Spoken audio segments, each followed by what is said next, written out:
માળિયા મિયાણાના ખેડૂતને વેપારીએ બોગસ બિયારણ પધરાવી ₹87 લાખની છેતરપિંડી આચરી હોવાની પોલીસમાં ફરિયાદ. બાબતે પ્રાપ્ત માહિતી મુજબ માળિયા મિયાણા તાલુકામાં આવેલ નવા ગામના વતની નવનભાઈ ચતુરભાઈ ધુમલિયાએ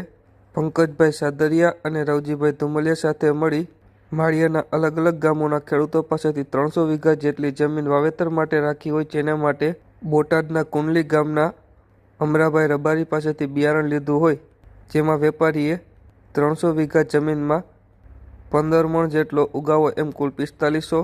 મણ જેટલો કપાસ થશે, પરંતુ વાવેતર કર્યા બાદ પાક લેવાના સમયે ખેડૂતને માત્ર 250 મણ જેટલું જ ઉત્પાદન મળતા ખેડૂત સાથે છેતરપિંડી આચરી હોય, જેથી આ મામલે ખેડૂત ચતુરભાઈને ખેતીએ અલગ અલગ ખર્ચ સહિત કુલ ₹84 લાખનું ખર્ચ થયેલ હોય, જેથી આ મામલે વેપારીએ તેમની સાથે છેતરપિંડી આચરી હોય, જેની ફરિયાદ ખેડૂતે માળિયા પોલીસને આપી હોવાની વિગતો સામે આવી છે.